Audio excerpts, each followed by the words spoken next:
नाही. जर हे निळ्या अवलादी आल्या ना रस्त्यावर, महाराष्ट्र कसा बंद होतो.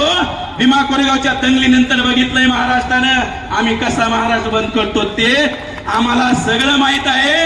आमचा नाद करू नका. कुणाचाही करा, महाराजांचा नाद करू नका. डेंजर आहेत लोक आम्ही. आप देख रहे AQS न्यूज चैनल. आपका इस न्यूज चैनल में स्वागत है. डाव असा होता, आपल्या विरोधामध्ये 58 जाती उभा करायच्या, पण महाराणी डाव पलटीला. सरकारच्या विरोधात 58 जाती आपण उभा केल्या.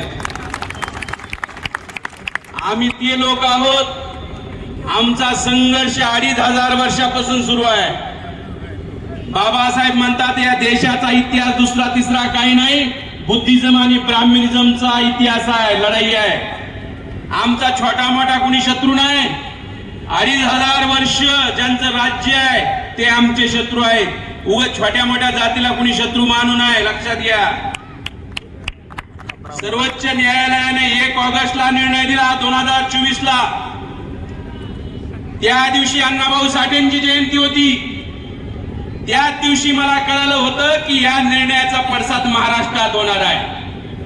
कारण 2 ऑगस्टला मी ते जजमेंट 600 पानाचं डाउनलोड केलं, प्रिंट काढली, आणि 3 ऑगस्टला पहिला व्यक्ती आहे मी भारतातला या विषयावर बोलणारा. आणि वर्गीकरणाचा निर्णय द्यायला कुणाला लावलं? आमच्याच माणसाला, भूषण गवईला. जंगल जेव्हा कापलं जाते, झाडं कापले जाते, लोखंडाची कुऱ्हाड कापू शकत नाही, त्याला दांडा असतो लाकडाचा. भूषण गवई आमच्या समाजातला दांडा आहे, दांडा. लक्षात घ्या. आमचा पारका नाही. जो बाबासाहेबांच्या विरोधात त्याचे आम्ही पोलकोल करणार, ते कुणी का असा. 1 ऑगस्ट 2024 ला जजमेंट आलं सुप्रीम कोर्टाचं. आता काय आदिवासी बांधव बी म्हणले, त्या जजमेंट मध्ये आहे आदिवासींचं बी वर्गीकरण करायचं. लक्षात घ्या, आदिवासींचं वर्गीकरण करायचं. आम्ही जात्यात आहे, तुम्ही सुपात आहे. हे आमच्या नंतर तुमचाच नंबर आहे, लिहिलंय त्याच्यात. आणि आदिवासींचं ऐकून मी घेतलं नाही सुप्रीम कोर्टानं. पार्टी नाही, म्हणणं ऐकून घेतलं नाही, डायरेक्ट निर्णय दिलाय आदिवासींच्या विरोधामध्ये. आदिवासींना आणखी खबर नाही की त्यांच्या विरोधात ते निर्णय आहे म्हणून, जजमेंट आहे म्हणून. आणि 1 ऑगस्टला दिला निर्णय. देवेंद्र फडणवीस म्हणत आहेत, मुख्यमंत्री म्हणत आहेत, सुप्रीम कोर्टानं दिलाय निर्णय, सुप्रीम कोर्टानं दिलाय. अरे 600 पानं वाचलेत, मी गॅरंटीने सांगतो त्याच्यात काय लिहिलंय? कराच असं नाही लिहिलं, करू शकता. तुमची इच्छा असेल तर करू शकता, आणि करायचं असेल तर इम्पेरिकल डेटा लागेल. इम्पेरिकल डेटा मध्ये 59 जाती आहेत. या 59 जातीमधले किती क्लास 1 अधिकारी आहेत, क्लास 2 किती आहेत, किती शिक्षक आहेत, किती प्राध्यापक आहेत, किती डॉक्टर आहेत, किती ग्रॅज्युएट आहेत, किती पाहिजेत, किती आहेत, याचा तुलनात्मक जो डाटा असतो त्याला म्हणतात इम्पेरिकल डाटा. आणि ह्या डाटा असेल तर करता येईल असं म्हणणं आहे. देवेंद्र फडणवीस म्हणत आहेत जसं काय सुप्रीम कोर्टाचा आदेश आहे तो मान्यच करायचा आहे. मग माझा प्रश्न आहे, उत्तर प्रदेशमध्ये वर्गीकरण का सुरू नाही? मध्य प्रदेशमध्ये वर्गीकरण का सुरू नाही? गुजरातमध्ये वर्गीकरण का सुरू नाही? बंगालमध्ये वर्गीकरण का सुरू नाही? तिथे तुमचं सरकार आहे ना. जर सर्वोच्च न्यायालयाचा निर्णय कंपल्सरी आहे तर या राज्यामध्ये का नाही वर्गीकरण सुरू? त्या इथंच का सुरू आहे? कारण हा निर्णय महाराष्ट्रासाठी घेतलेला निर्णय आहे, भूषण गवईच्या मार्फत घेतलेला निर्णय आहे, अण्णाभाऊ साठेंच्या जयंतीदिनी निर्णय घेतलेला आहे.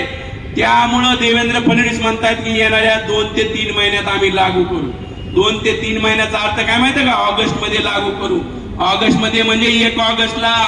लक्षात घ्या, हे भांडण लावायचा कार्यक्रम आहे. आणि सरकार प्रायोजित भांडण आहेत. सरकार मधलेच लोक याला शक्ती देत आहेत, ताकद देत आहेत. आता देवेंद्र फडणवीस असं करत आहेत. ते उपमुख्यमंत्री आहेत एकनाथ शिंदे. 2024 ला निर्णय आला ना, 1 ऑगस्ट 2024 ला, आणि बार्टीचा अहवाल 2023 ला आलाय. 1 महिना 1 वर्ष अगोदर. म्हणजे सर्वोच्च न्यायालयाचा निर्णय येणे अगोदर एकनाथ शिंदेनं वर्गीकरणाची प्रक्रिया सुरू केलेली होती. त्यामुळे देवेंद्र फडणवीस एकटे दोषी नाहीत, त्याच्या सोबतचा हा काळूबाळूची जोडी आहे, एकनाथ शिंदे दोषी. लक्षात घ्या, त्यांनी हा 2023 ला बार्टीची मिटिंग घेऊन अहवाल बनवायला लावला. तो बार्टीचा रिपोर्ट आहे माझ्याकडे. आणि त्यांना सांगितलं की अबकडे करा म्हणून, अबकडे केलं पाहिजे. आता आमच्या काही नेत्यांनी सांगितलं आपल्या मोठ्या नेत्यांनी म्हणलं की जर वर्गीकरण करायचं असेल तर संख्येनुसार करा. मग आम्ही लॉंग मार्च काढला होता. बीड पासून 17 दिवस पायी चालत होतो. आमच्या लॉंग मार्च मध्ये भाषणात खाली कमेंट यायला लागल्या, तुमच्या नेत्याचं समर्थन आहे, तुमच्या नेत्याचं समर्थन आहे. मग म्हणलं आम्हाला इसकाटून सांगावं लागेल नेत्याचं समर्थन आहे म्हणजे काय आहे म्हणजे. जर वर्गीकरण संख्येनुसार केलं, 59 जाती आहेत. 59 जातीची जी संख्या जर मोजली, 2011 ची जनगणनेचा रिपोर्ट आहे माझ्याकडे, संख्येनुसार दिलं तर महारांना भेटतंय 8.5%, मातंगांना भेटतंय 2%, संख्या आहे तेवढी 2%. चर्मकार आणि ढोर बांधवांना भेटतंय 1.5%, संख्या आहे 1.5%. आणि राहिलेल्या 55 जातीची संख्या 1% बी नाही, त्यांना आरक्षण भेटतंय 1%. आता मला सांगा, 55 जातीला 1% दिलं, जे आज 13% खेळायला लागल्यात त्या 1% बंदिस्त होतील, म्हणजे 55 जातीचं नुकसान आहे. ढोर आणि चांभार जे 13% खेळायला लागले ते 1.5% बंदिस्त होतील. 55 आणि 2 57 जातीचं नुकसान आहे. आणि मातंग बांधव म्हणे जरी किती जरी असला तरी माझी ही विनंती आहे बाबा, पंजाब मध्ये वर्गीकरण झाले 1975 ला, ते संख्येनुसार झालंय. हरियाणामध्ये वर्गीकरण झालंय, संख्येनुसार झालंय. आंध्रामध्ये वर्गीकरण झालंय, संख्येनुसार झालंय. तेलंगणामध्ये वर्गीकरण झालंय, संख्येनुसार झालंय. तमिळनाडूमध्ये वर्गीकरण झालेलं आहे, संख्येनुसार झालेलं आहे. फक्त कर्नाटक मध्ये 1%चा फरक आहे, नाही तर 5 राज्यामध्ये संख्येनुसार वर्गीकरण झालंय. आणि जर मग संख्येनुसार झालं तर मातंग बांधवांना मिळतंय 2%. म्हणजे मातंग बांधवाचंही नुकसान आहे, जे 13% खेळायले 2% बंदिस्त होतील. मग फायदा कुणाचा आहे? फक्त महाराजांचा फायदा. आणि तुम्ही म्हणाल मग फायदा आहे तर विरोध कामून करायला आपण? अरे फायदा आणि तोटा बघून निर्णय घेणारी आमची औलाद नाही. जी गोष्ट संविधानाच्या विरोधात असते त्याचा आम्ही विरोध करतो, जी गोष्ट बाबासाहेबांच्या विचाराच्या विरोधात असते त्याचा आम्ही विरोध करतो. फायदा आणि तोटा बघून निर्णय घेत नाहीत. या जर फायदा जर झाला ना वर्गीकरण, तुम्हाला सांगतो 29 आमदार आहेत राखीव मतदारसंघातून, 29 पैकी 18 महारा म्हणते ना 18. जर तुम्ही नोकरीमध्ये लागू केलं, आम्ही लय आगाव लोक आहेत, ते मोर्चे आंदोलन तर आमच्या जिंदगी गेल्या. हे आम्हाला शिकवू नका काय करायचं असतं. हे कोणतीच अशी जात नाही एवढी जागृत जात आहे. जसं 2 महिन्यातच पेटला का नाही महाराष्ट्र, 2 महिन्यात तालुक्याला खेड्यापाड्यातून आमच्या आया बहिणी आल्या. ही साधी बाब नाही, ही जात वेगळी आहे. म्हणून बाबासाहेब म्हणले होते मला धन्य वाटतं का जातीत जन्मलो. ही जात लय वेगळी आहे. अब आम्ही लॉंग मार्च काढला तर आम्हाला सगळीकडे जेवण, बाकीकडे सर त्याचे साक्षीदार आहे, बरोबर आहे ना सर? जेवण, सगळे राहण्याची व्यवस्था, जेवणाची व्यवस्था सगळं समाज करतो. जे संघर्ष करतात पोरं त्यांच्या मागे समाज उभा राहतो. त्यामुळे मी सांगायलोय, जर तुम्ही वर्गीकरण नोकरीत केलं सरकारनं, उद्या आंबेडकर म्हणते आता राजकारणात बी करा. मग आणि राजकारणात केलं तर मग आमचे 18 आमदार होते, ग्रामपंचायत सरपंच किती होते, नगरसेवक, पंचायत समिती, जिल्हा परिषद. आम्हाला माहित नाही काय, महारापेक्षा मांग भरा, मांगापेक्षा चांबार भरा, चांबारापेक्षा ढोर भरा, ढोरापेक्षा जंगम भरा. तिकीट देताना आम्हाला थोडी देतात तुम्ही तिकीट, ह्याच्यापेक्षा कसा कोण भरा हे बघितलं जातं. ही राजकारणाची असलीयत आहे. आणि मग आम्ही जर राजकारणात माहित तर काय होईल ना. आम्ही विरोध यासाठी करायला लागलो, आम्हाला जे आरक्षण मिळतं ते भारतीय संविधानाच्या 341 नुसार, आदिवासींना 342 नुसार, ओबीसींना 340 नुसार.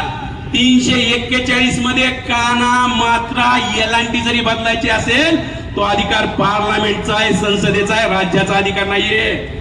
सुप्रीम कोर्टानं बदमाशगिरी केली. काय बदमाशगिरी केली? अरे कलेक्टरच्या ऑर्डर मध्ये बदल करायचा अधिकार तलाट्याला असतो का? हे तर असं झालंय, जी सूची, जी लिस्ट आपली आहे शेड्यूल कास्टची, ती राष्ट्रपतीच्या सहीनं पब्लिश होते, राष्ट्रपतीनं.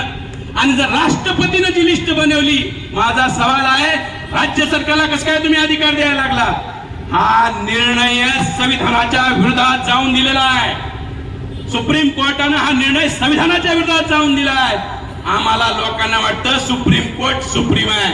अरे बाबांनो, सुप्रीम कोर्ट सुप्रीम नाही, भारताचं संविधान सुप्रीम आहे. अरे बाप आहे, त्या सुप्रीम कोर्टाची निर्मिती कोणी केली? भारतीय संविधानाने केली. त्या सुप्रीम कोर्टाचा बाप आहे भारताचं संविधान. त्यामुळे सुप्रीम कोर्ट म्हणलं म्हणजेच लय खरं असतंय अशा भरमात राहू नका. 1973 पर्यंत 1950 ला संविधान लागू झालं.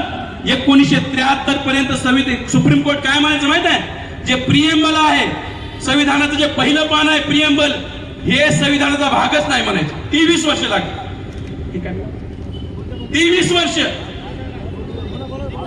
वर्ष लागले की त्यांना म्हणायला की हे संविधानाचा भाग आहे. त्यामुळे सुप्रीम कोर्ट म्हणलं आणि ते फायनल असतंय, त्या भ्रमात राहू नका. बाबासाहेबांनी ज्यावेळी 341 आर्टिकल बनलं होतं यासाठी बनलं होतं. बाबासाहेबांना अधिकार केंद्राला दिला, पार्लमेंटला दिला. एखादी जात एसटी टाकायचा अधिकार पार्लमेंटचा आहे, एखादी जात एसटीतून काढायचा अधिकार पार्लमेंटचा आहे, वर्गीकरण करण्याचा अधिकार पार्लमेंटचा आहे. बाबासाहेबांना माहित होतं ते राज्य सरकार बदमाश लोकांच्या हाती जातील आणि हे लोक याचा दुरुपयोग करतील. दुरुपयोग होऊ नये म्हणून बाबासाहेबांनी ही तरतूद केली आणि बाबासाहेबांच्या तरतुदीला डावलून सुप्रीम कोर्टाने हा निर्णय दिला.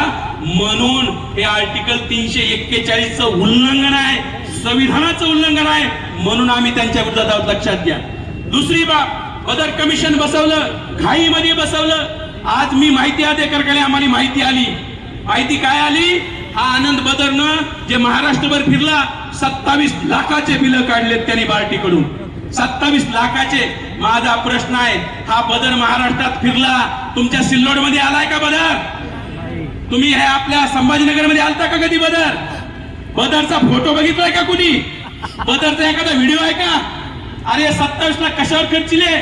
अनिल कपूरचा जो मिस्टर इंडिया पिक्चर आहे त्याने बघितला असेल आणि ते घड्याळ घेऊन आला होता, काय गायब होऊन फिरला काय महाराष्ट्रात? या बदर सारखा थर्ड क्लास अहवाल बनलेला नसेल. आम्ही म्हणालो जाहीर करा, सरकार जाहीर करी नाही. माझं परत मातंग बांधवांना आव्हान आहे, लक्षात घ्या, तुम्हाला सरकार गुमराह करायले. जर सरकारला मातंग समाजाचं कल्याण करायचं असेल तर बदर समितीला चांगलं काम करायला लावलं असतं, 59 जातीचा डाटा गोळा करायला लावला असतं. देवेंद्र फडणवीसांनी तसं नाही सांगितलं. काही न करून थर्ड क्लास अहवाल दी. ज्या दिवशी हा अहवाल पब्लिश होईल दुसऱ्या दिवशी आपण कोर्टात जाणार आणि त्याच्यावर स्टे आणणार आणि मग फडणवीस म्हणणार मला तर द्यायचंच होतं. बघा महाराष्ट्र कोर्टात गेली.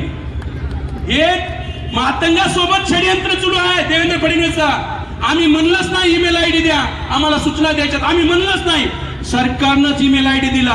15 एप्रिल सांगितली, ज्या दिवशी आपली जयंतीत व्यस्त आहेत. मग आपल्या लोकांमध्ये गडबड झाली, काहीतरी घोळ आहे. 1 लाख मेल गेले, त्याच्यातले 85,000 आपण पाठवले. 85,000 वर्गीकरण नको म्हणून. देवेंद्र फडणवीसांना माहित नाही का की महाराजचा हुशार आहेत, शिक्षित आहेत, मोबाईल यांच्याकडे आहेत, हे पटापट मेल करते आणि मेल करते. मग आता देवेंद्र फडणवीस आता म्हणतायत की जेवढ्या सूचना आल्या त्या 1 लाख सूचनांचा आम्ही निपटारा करू. निपटारा करू म्हणजे काय? 85,000 म्हणाले नका देऊ. मग आता देता येणार नाही तुम्हाला, महाराज म्हणायला लागले नका देऊ.